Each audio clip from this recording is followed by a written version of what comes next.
to the Louie Bellina Show. It is Tuesday. The Louie Bellina Show presented by CC Electric. I'm a little rattled to start our day together. You just have to understand. I'm looking at the Texas Mobile and Lube Express inbox. There's a text message that says Nick's mom, Nick Savage's mom, that says, Nick, did you forget about all of our fun camping trips during spring break? Now, I was working all morning, prepping my show and dealing with some other things. I have no idea what was going on with TexAgs Live between 8 and 11 a.m. Maybe they were all talking about their favorite spring break trips. Not sure. But Nick's mom, Nick, did you forget about all of our fun camping trips during spring break? And I'm sure Nick was talking about this wild time. He was in college. They went to Vegas. He didn't sleep for 4 days and he won $2 million. And Nick's mom's like, hey, what about the family trips we took and all? And I don't know where the saga, I don't know where the story goes from there. But that is how I started my day when I walked inside the Charles Schwab studio. It is a weird world we live in inside the Radio Ranch. Yes, it is. Let me share with you how we're going to do between now and 2 o'clock here on the Louie Bellina Show, presented by CC Electric. At 11:20, we're going to head out on the D4 Land Services hotline. And speaking of spring break, Logan Lee normally joins me in the studio, right? No. He said it's spring break. You have to call me. Logan is like 53 years old. Where is he spring breaking? Logan has a wife and 12 kids. Where is he spring breaking? Logan owns like 15 businesses. He's too busy to be spring breaking. But he said it's spring break. You have to call me. So, okay, fine. Logan Lee, about 11:20-ish, will head out on the D4 Land Services hotline, and let's talk buckyball. 2-0 to end the week and end all the bubble talk. 2-0 to end that conversation. We'll talk about the SEC tournament. Thursday night, they take on the winner. They take on the winner of South Carolina OU. And of course, we got to speculate about Selection Sunday. I love hanging out. I really do. I really do love hanging out with Logan. And I would really want to speculate about Selection Sunday. At 12:35, I got to listen in. Bucky. He's having his media day. It starts actually in about 12 minutes. He's going to have his SEC tournament media day. At 12:35, you and I together will listen to what Bucky had to say, and I'm sure he'll talk about 2-0, triple overtime LSU, the SEC tournament, bubble, and more. So Bucky McMillan will listen in 12:35. At 1 o'clock, Olin Buchanan time, OB. Can't wait. We talk about everything, to be fair. But we go heavy maroon and white, Aggie football, Aggie basketball, definitely Aggie baseball. SEC play begins Friday in Norman for Aggie baseball. Number 22 A&M, number 9 OU. Let's go. Where's Mills Lane? Let's get it on. And we'll end our day together. We'll end our day together at 1:50. It's called the Community Spotlight. And I visit with these nonprofits that I've got to know, and they share their mission. They share what they have coming up, and you learn more. And maybe you could use the help. You know someone that can use the help, or maybe you can be of service. I love the Community Spotlight. Today, it's Aggieland Humane Society at 1:50. They join me inside the Charles Schwab studio. That's Tuesday, and that is a lot of studio. The text messages are already rolling in. I have someone texting me. Big G and Brian says, remember when burgers cost a nickel? Pepperidge Farm remembers. Thank you, Big G and Brian. Good times, man. Remember when burgers cost a nickel? Pepperidge Farm remembers. Pepperidge Farm remembers everything. They never forget. And burgers cost a nickel. That's dangerous times, my friend. Does that include the delivery charge? Does that include the tax and the tip? You know, in modern times, a nickel burger would cost you 92 cents.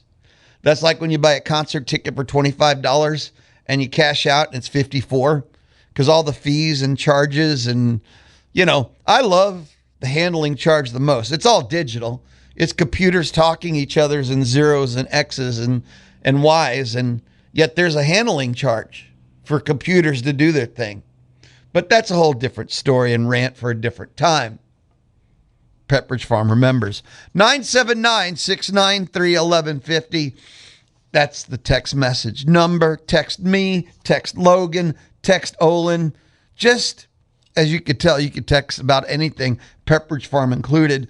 You can light up the Texas Mobile and Lube Express inbox at any time about anything.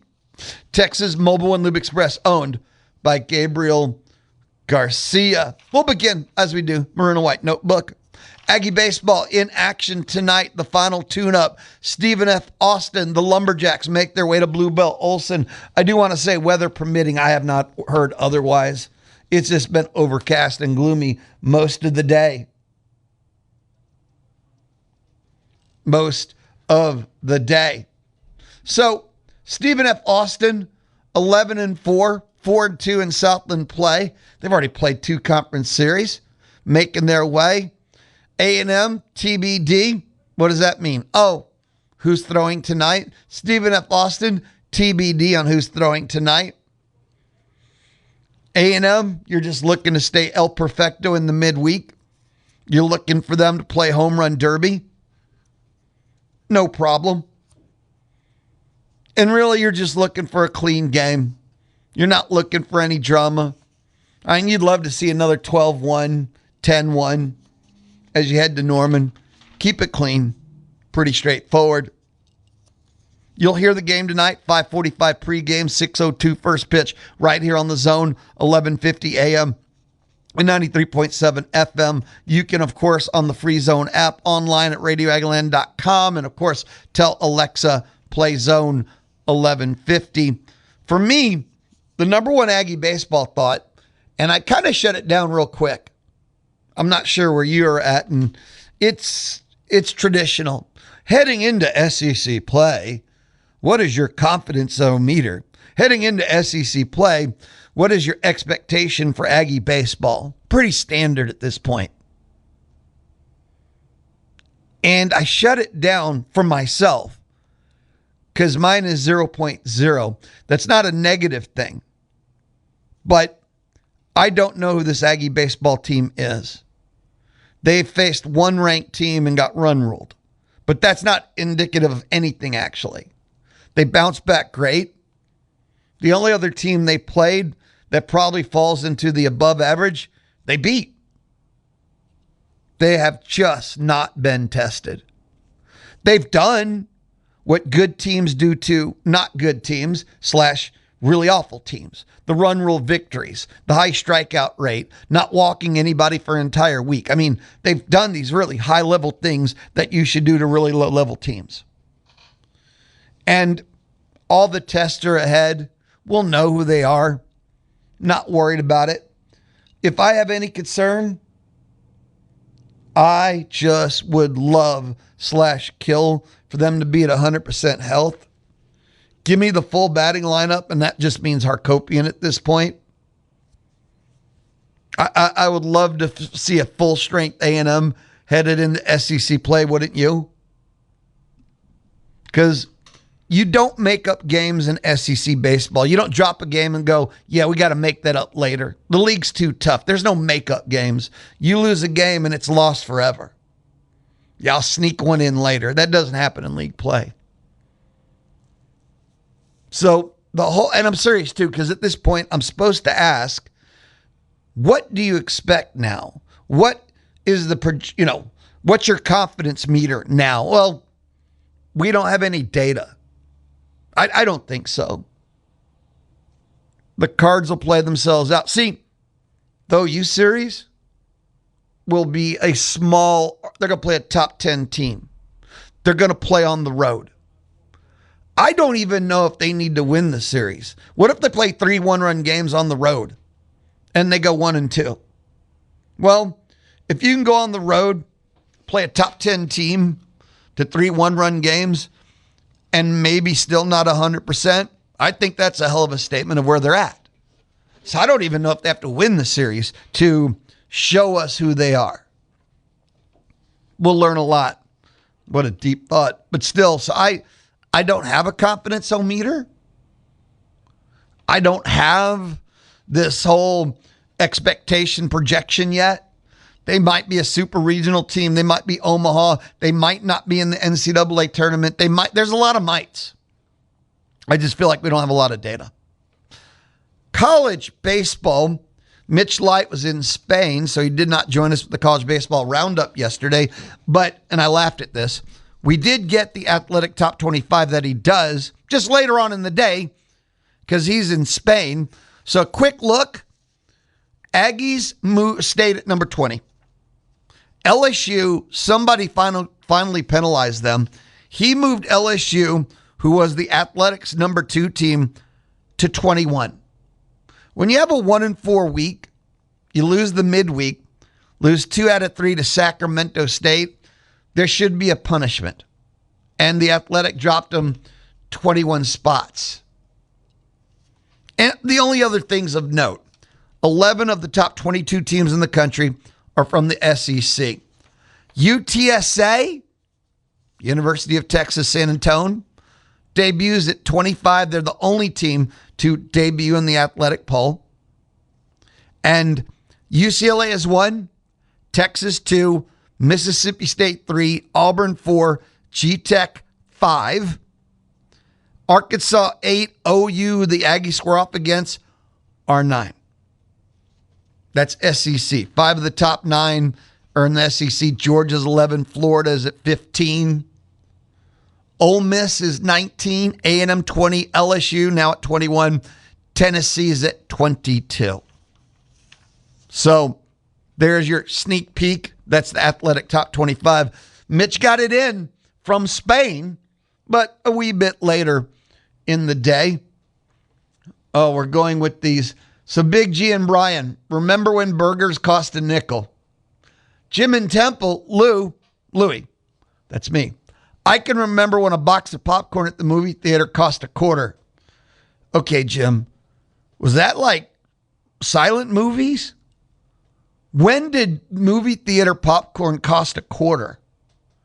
Like, I didn't even know that. I thought when the first movie theater opened, popcorn was $1. I didn't know there was a movie theater pop. You're going to make me Google, because I can't even believe that statement's true, that movie theater popcorn was a quarter. Thank you, Jim. People are remembering today on the Louie Bellina show. The only thing I have even close, I don't even know if these still exist, but it was the dollar movie. Literally, dollar ticket to get in. And they were movies that, had been in the movie, maybe 6, had left the movie theater. The dollar movie. And we could afford that. And I think we'd go, parents would drop me off, I don't know, every Friday. And they didn't turn over the movies at the dollar movie often, and it'd be the same one, but I didn't care because I was at the movie theater and everybody was there. So I saw the same movie forever. I do mean forever. Not going to lie to you. I remember the dollar movie, but quarter popcorn? I'd ordered like 4 and took some home. 979-693-1150. 979-693-1150. You can light up the Texas Mobile and Lube Express inbox. Quarter popcorn, nickel burgers. Come on now. Nickel burger. They're called sliders. Even then, a slider would be more than a nickel. I cannot wait to hang out with Logan Lee. We'll talk about Rashawn Agee, third team. That feels low. The one thing that keeps haunting in my head, though, I don't know if you heard that. I'm going to assume by now you at least saw the news, but Rashawn Agee, third team All-SEC basketball. at least with these, and this is from the league office, they did 5 on the first team, 5 on the second team. So Rashawn Agee is no worse than the 11th best player in the SEC. 11. Other all SEC teams, you look up and there's 9 on the first team, 8 on the second team. And when you start doing those kind of first and second teams, and then you put Agee on the third team, you're telling me he's like the 20th best player. And there's a huge difference to me conceptualizing that. If you're telling me Rashawn Agee is the 11th best player, I can digest that and go, that might be the case.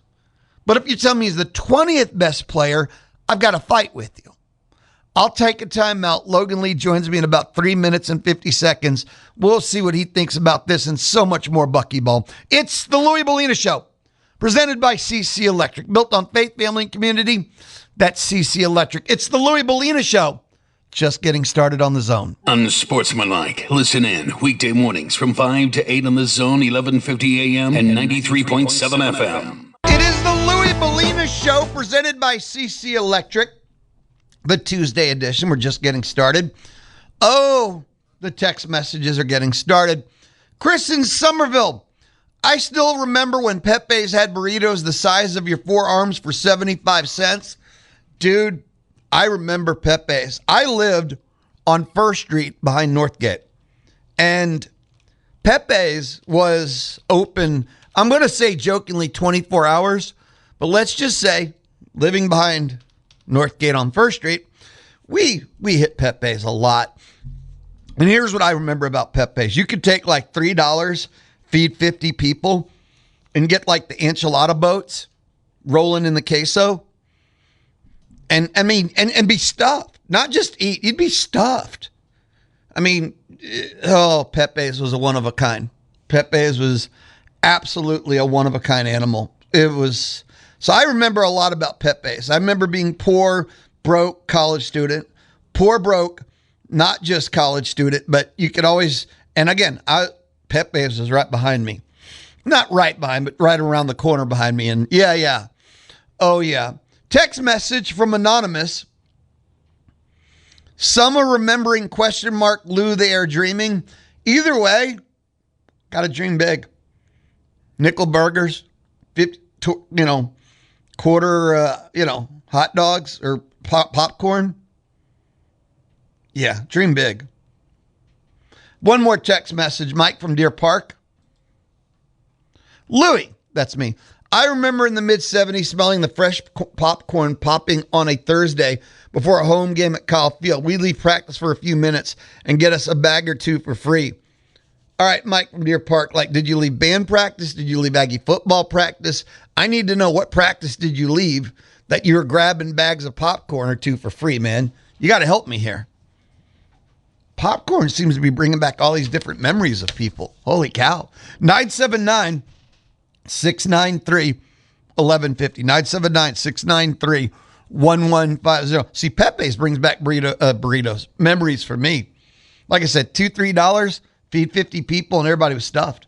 We head out now to the D4 Land Services hotline. We get to hang out. Former player, basketball, A&M. Former coach, basketball, A&M in Kentucky. A team that, beat Kentucky. He was on both sides of that rivalry. Logan, who were you rooting for in that game? You must have been torn. Man, you know who I was rooting for. You laughed at me when I said A&M was going to go 2-0 this week, or at the time it was this week, which was last week. And you looked at me like I was crazy because I said I'm running through a wall for Bucky and we're going 2-0, and A&M went 2-0, Lou. Logan, you picked them to go 2-0 every week, though. You finally got 1 week right out of the whole season. What'd you say? Nothing, Logan, nothing. I said nothing, man. Hey, congrats on being right. Congrats on nailing that week, man. You picked the most important week of the year to go 2-0. Absolutely. Are they in the tournament, Lou? Tell me that. Are they in the tournament? Oh, it's done. Dead serious, man. Look, you know that too. Look. Okay, with 4 games to go, they needed to go 3-1. Kind of thought the dream was dead with Texas. Lenardi said they needed to go, find 2 more wins. They went 2-0. They don't need no tournament. They're in. They're dancing. It is done. They can lose the game. I mean, I think like win the first one and then go home would be nice. But no, they're dancing. What do you think, Logan? I think they're dancing. I think they've done enough to show where. I mean, they ended what? They ended conference play tied for 4th. They finally got a solid, good win against Kentucky. They finished the season out 2-0, and what was the final record? 11-7. 11-7, baby. 11-7. 11-7, which is I was questioning 8-10, 3 games higher than what we thought it would be. Look, my battered Aggie syndrome is still telling me they need to win one in the tournament just to solidify so the committee doesn't say, man, but look who they lost to in their last game. I don't want that to happen. I don't think it'll happen, but again, it's happened before. Let's not leave any question marks. Let's go and win at least one game in conference tournament. Oh no, dude, they're in. I don't think even the committee. Real quick, I have to interrupt myself. Mike from Deer Park got back to me about something I just asked. He said he was a student trainer for Aggie football in the Ballard era, which now that he says, I knew that. I think he's told me before. I can't believe it. Thank you, Mike. And again, I think I knew that. But, many years and many beers. I can't remember everything I know. Thank you, Mike from Deer Park. I really appreciate that. Logan, back to the Kentucky win, I thought was improbable, and they destroyed Kentucky. They kind of owned them. But that LSU game, some games are special. Look, that game was not Picasso. That game was not pretty. If anything, they failed so many times. And at the end, they were zombie mode. They were walking dead through the game. But man, I got into that game. I was rooting so hard for him. You could tell, like Bucky, he just wanted to end the bubble. He knew the stakes of the game. They weren't just trying to win another game. Win this one and be done with it. And the resiliency, the mental toughness. As a fan, I root for players and teams like that. I get invested hard when I watch it. And I also was, proud of LSU in a way. They're playing for nothing, and they refuse to die. They did refuse to leave. They kept coming back, and it was tough. I like the resiliency. I like the toughness that A&M showed. Did the Aggies play a great game? No. I thought they had a number of opportunities to end the game a number of times. But what they did do was they kept playing and they kept fighting and they found a way to win. And sometimes you need games like that to prove to yourself and your team, this is what we're here for. This is what we can do. So when the going gets tough, they keep going, and that's going to help them moving forward, not just this season, but in seasons to come with Bucky and the teams that he builds. I like seeing it. Do I like seeing some of those turnovers, some of those missed layups at costly times? No, I don't. But no. I like seeing the Aggies win, and that's what they did. Don't you like seeing a team, players do something about their missed layups versus just kind of roll over and die? Yeah, absolutely. That's what I'm saying. They kept going. They kept chugging along, and they found a way to win on the road. LSU, even though they're a bad team, it's still tough to go down to Baton Rouge, play against those athletes, play against a team who wants nothing more than to knock another team out of March Madness contention. I mean, that was their sole goal. Hey, if we're not going to be there, let's go ruin someone else's season. If we're not going to be there, you can't either. Exactly. If we can't make it, let's make somebody else miss out on it. And it was their senior night, their last game at home, and it's tough. Those types of scenarios and atmospheres are tough to play in, and A&M did a good job of just getting a win and getting out of there. I don't know if you know this, but I'm not a fan of LSU. No, I've picked up on that. Okay, and you're not a fan of LSU. I am not. I am not a fan of LSU. In your playing days, have you ever been involved in a 3 overtime last man standing where everyone on the court's so tired that nobody can leave the court? Like a jumping for a ball means you got on your tiptoes? No, we had a couple of double overtime games. You know, I was at the game with Baylor and A&M when Turgeon was there, and they had a billion overtimes. But no, I've never been a part of a game where you literally you're just hoping that the ball bounces to you so you don't have to take another step. I was tired through the TV set. I've been a part of a number of practices like that. Billy Clyde. And that was the morning of the game. That was the morning of the game. Exactly. Oh, God. I was tired through the TV set watching them play. I wanted to take a nap before the third overtime. Yeah, they were gassed. And what I was truly worried about was the foul situation. And, you know, Agee, if Agee gets it, if Clemens gets it, who else was in foul trouble? There was one more that was in foul trouble. And who else is going in at that point? And, you know, if they do go in, they're going to have probably a little more pep to their steps. So does that help? Does that hurt? I was trying to figure that scenario out. I thought that the officials absolutely, without a doubt, changed up their officiating in overtime because they realized how out of hand this could have got. I thought they changed up their foul calling in overtime. Yeah, I think it's human nature to understand the stakes are getting higher and the intensity is growing, and it's again, refs are human, and they wait, what? They feed off of momentum, and sometimes the game does change. But I also think that the game changed in I don't want to say in favor of the players, but I think that the players, it changed to where the players were able to adjust, and it kept the game alive and on a level playing field. Did you say the officials are humans? They are, huh. Unfortunately. Not an angle I would have took on this story. 979-693-1150. You can text me. You can text Logan Lee. 979-693 is our text message question. Okay. I got a question. You know, let's take a quick time out because I got a question that I think takes a little more than a couple of minutes maybe to dive into. How's that?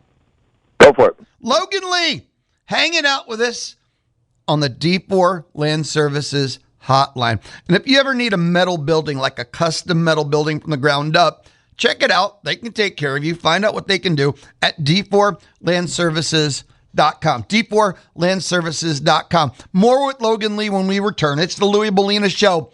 Tuesday on the Zone. You can hear Aggie Baseball online at RadioAggieland.com. RadioAggieland.com. The Louie Bellina Show presented by CC Electric. They do free estimates. They have military and veteran discounts. They are CC Electric. Let's hang out more with, Logan Lee. He played basketball at A&M. He coached at A&M in Kentucky, and he's officiated the game too, and yet still I need to help him often. Logan Lee joins us on the D4 Land Services hotline. Logan, the SEC yesterday announced their league conference awards, and Rashawn Agee was a third-team selection. Too high, too low, just right? Too low. I think a minimum second team, just simply because of what he meant to Texas A&M in this program this year and everything he did. He dang near, he might have averaged a double-double. I don't know what he ended with, but he might have averaged a double-double in conference. There aren't many people doing that. And he led this team, a team that was picked, I think they were picked 13th preseason, yep, ended tied for 4th, yep, and led this team just because he didn't have that flash, and because A&M lost they went on a losing streak of 4 games. They won 2 out of out of 7 or whatever. It kind of felt bad, and not a lot of teams at the top end of the conference did that. I think he got dinged for that, but he's at least a minimum second team player. There are a lot of good players in this league, and I don't know if a first team bid is something that he should get, but a second team minimum, in my opinion. I looked at it like this. Okay. Normally, like when we're going to see the non-league office awards, like there's 9 players on the first team, and there's like 8 on the second team. And if you're on the third team, basically what you really are is like the 25th best player. At least, and this is the minimum I'm trying to get out of this, okay?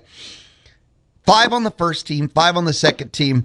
They're trying to tell me that Rashawn Agee is the 11th best player, not the 21st. I can digest that concept. Is he the 11th best player? I can digest that a little bit more than normal, because most of these awards have 8 to 9 on the first team, 8 to 9 on the second team. So at least if you're saying he's the 11th best player, I somewhat don't have to throw hands as much. And when you get what I'm saying, getting at, right? Yeah, absolutely.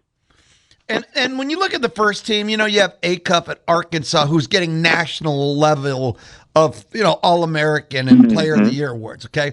Gillespie at Tennessee, Hoff at Florida, Phelan at Bama, and Tanner at Vanderbilt. Is there anything to argue with in there? Not at all. I don't think so. I think that, and maybe I'm not up to date on how these selections are chosen, but if we're going off of the most valuable player type of scenario, which I don't think they do at all, who means the most to the team, then he's in the conversation. If it is just based off of stats, NBA projections and stats, then there's an argument there. And then on the second team, you have Ament at Tennessee, Chenalou at Florida, Mitchell, Missouri, Owa at Kentucky, and Swain at Texas.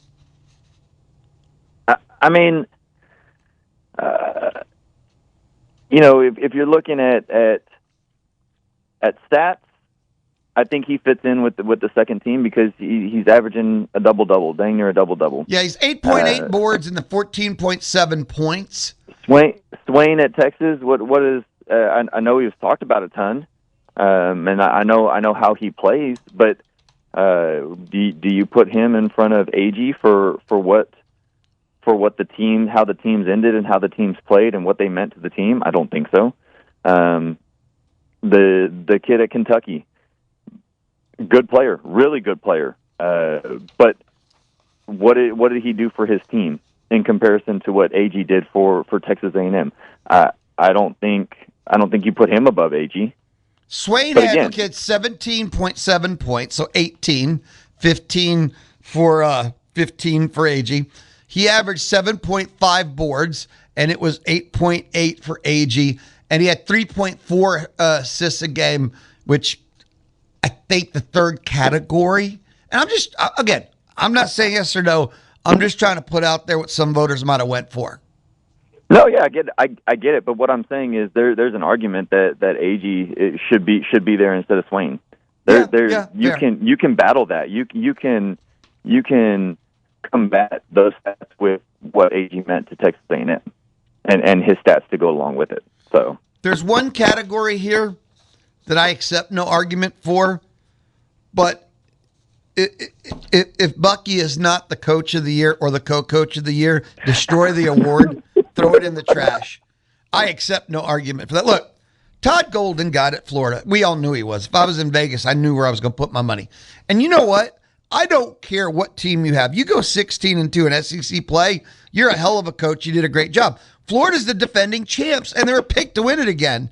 But 16-2 is impressive. I want to take nothing away from what he did. Even if he has the most punchable face and he's the most dislikable coach, one of in all of college, basketball, right? That has nothing to do with it. What did I do? What? I agree with everything you have said, but I'm going to take it a step further and say again, yes, reiterate, they were picked to win the conference. They won the national championship last year and had almost everybody returning. Not so fast. They lost some key players. Don't go too far. That's why I said almost. I didn't say they had everybody returning. Yes, they lost their guards. That everybody knows this is a guard world. But they also replenished with really good guards, and everybody knew that, and they were expected to win. It's not like they won a national championship last year and everybody said, yeah, they were all seniors, the whole team's gone, let's see this rebuilding process. No, they came into the season saying Florida they are the top dog. Everybody picked them. Like he did exactly what he was supposed to do. But it's hard to do that. That was the and that 16 was the and 2. Look at what Bucky did. Picked 13th and ended up 4th. I just said he should be the coach of the year. Burn the award, Logan. He was the last Power 5 coach hired with like 6 days left in the portal, and he had 0 players. And I say 0 because Chris came from or was a holdover from Buzz, but he still didn't know Bucky's style. He never played in that system. If you think that you're getting a player from Buzz to come in and play with Bucky, and you think that like you have to completely 180-degree change that player's mindset and mentality to equal what you do. So he had 15 new players. It's not like we can't even say he had one. Yes, he had one holdover, but that's a new player. He had 15 new guys that he put together. Not only did he do that, but he put together a brand new staff. He built this program in less than 60 days, was picked to finish 13th and finished 4th. How is that not the coach of the year in the conference? I think it is. By the way, I need to do a disclaimer. Please don't punch people in the face. Please don't do physical violence onto others. And that was a Lou like hyperbole. You didn't say to punch him in the face. You said he had a punchable face. Don't be punching people, please. Your kids, and et cetera, and blah, blah, blah. Good disclaimer, though. I would have never gone to that, but good disclaimer. Well, we live in a world where people they want to be offended. They're dying to be offended, Oh, no. He said, my kid was listening, and he went to school and punched someone in the face because of you. You kids shouldn't be listening to me. 979-693-1150. 979-693-1150. What? Oh, boy. You've played, you coached, okay? What is the goal of the SEC tournament? Is it to play 4 games in 4 days and then get eliminated in the first round of the NCAA tournament? Is it to stay sharp? I mean, what's the function here, man? Just win, baby. Just win. Okay. Go out and win games. At this time, go out and win, and keep building on the momentum, keep building on the process, and see what you can do. If you lose, you're at this point you're still alive to play another game. It is not lose or go home or win or go home. Sorry, it is not that point yet. But you want to win every game you can, especially at this time. It's always a question for me of you're Florida, you're 16 and 2. Does it hurt to have a loss early to recalibrate and make your guys focus and say, look, guys, we came in, we thought we were going to run the table, you didn't practice hard, you didn't prepare correctly. This is what will happen in March Madness if you don't do it the way we tell you to do it. Teaching moment. Versus A&M needs to go out and win. They need to prove to themselves we can beat everybody, we can run the table, we can do this. Again, they're tired. Their system is going to exaggerate that energy, that loss of energy. It's tough to, I don't know, because I've never been a part of a style like Bucky's, and I don't know exactly how hard it is to play that style and whether they're conditioned or not. But we've seen how lethargic they have looked at times in games. And I don't know if rest helps or hurts or which one it is. But my thought process is always just go win. Go win, see what you can do, and keep fighting on. Man, I feel like if Agee plays more than 15 minutes, Bucky should be benched. I'm not saying that they're going to lose with him only playing 15 minutes. Oh, they would. Come on. Come on. Quit being so nice about it. I mean, look, those guys. Yeah, I mean, miracles can happen. Okay, there you go. It could play out. Would you rather be the 10 or fight for an 8 seed? Ooh. Man. I trapped you there. I don't know. That's tough. That's tough. Just win. All right. Logan, put you in a spot. This is what I love about you, Logan. You are such a competitor. I know you are. If you were just playing like flipping cards, or you can't do anything without competing. I want to win. I don't know. It's built in me. I want to win. Oh, Logan. Even when it's best not to, you can't. You're too hardcore of a competitor, brother. You can't. It's not best. It's never best to just go out there and go half speed. That's not best. Does it breed something? Does it break something? You can't spend every week, every day, all off season saying one thing and then even for that moment break it? No, yeah, I can't fathom going out there and saying, if we lose this game, no big deal. Let's just go have fun. No, yeah, it's fun to win, Lou. I respect the hell out of that. Have you ever seen that it went viral a while back of the T-ball coach saying, when you step on the field, we're trying to win. No one wants to lose. This is not for fun. This is to win. If your dad tells you that we're out here to just have fun, that is a loser.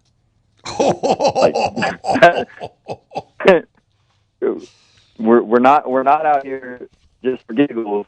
We're trying to win. Winning is fun. The T-ball coach said your dad's a loser? I'll send you the clip whenever. All right, you send me the clip. Off. Logan, I don't know what it is. I got to let you go. But you know what? If T-ball coaches are teaching their kids that, who might argue with it? I agree. All right, be awesome. Hey, next week we get to talk about brackets. Oh, man. I can't wait. This is the time of the year. This is the best time of the year. Have an amazing Selection Sunday. Thank you, brother. Be good. See you, Lou. Later. Logan Lee hanging out with us on the D4 Land Services hotline. If you need help with your land, like cleared, excavated, and more, check out d4landservices.com. d4landservices.com. I'll be back. A couple of text messages. That's how we'll end our first hour together here on the Louie Bellina Show, here on The Zone. Spend your late nights with Sports Center all night from ESPN Radio, here on The Zone. The Louie Bellina Show, presented by CC Electric, built on faith, family, and community. That is CC Electric. Let's go to the Texas Mobile and Lube Express inbox. I said there's a couple of text messages. Cardinal John said, in the 80s in College Station, there was a 39-cent burger joint by Zephyrs? Okay.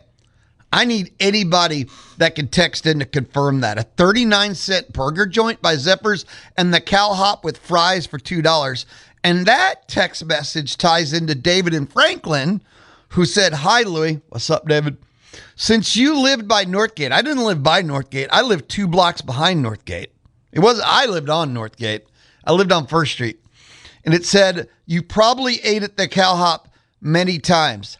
Yes. 2 different people. Fries for $2. I worked on Northgate for a while. I was a bartender on Northgate for a while. And, oh my God, I ate cow hop many times. In conclusion, i.e. hence, thus forth, I ate at cow hop quite a few times. I ate a lot of places on Northgate, but cow hop, Abso-freaking-lutely. Yes, I did. 979-693-1150. We're having like this weird I remember / nostalgia day inside the Texas Mobile and Lube Express inbox, from Pepe's burritos the size of your forearms for 75 cents. Popcorn was $0.25 and burgers were $0.05. And Pepperidge Farm always remembers. That's just kind of a thing. When we return, I have an Aggie football question and a listen in Bucky McMillan at 12:35 and more. It's the Louie Bellina Show on The Zone. I'll be right back. The flagship station for Aggie Athletics is The Zone. Whenever the Aggies are playing, you can hear them right here at 1150 and 93.7. Thanks to our Aggie broadcast sponsors who make it happen. Amarillo National Bank, locally owned, family strong, and here to stay. Schulte Roofing, home of the bulletproof roof guarantee. And Rudy's Barbecue, real Texas barbecue. Listen to the games on The Zone 1150 and 93.7 FM.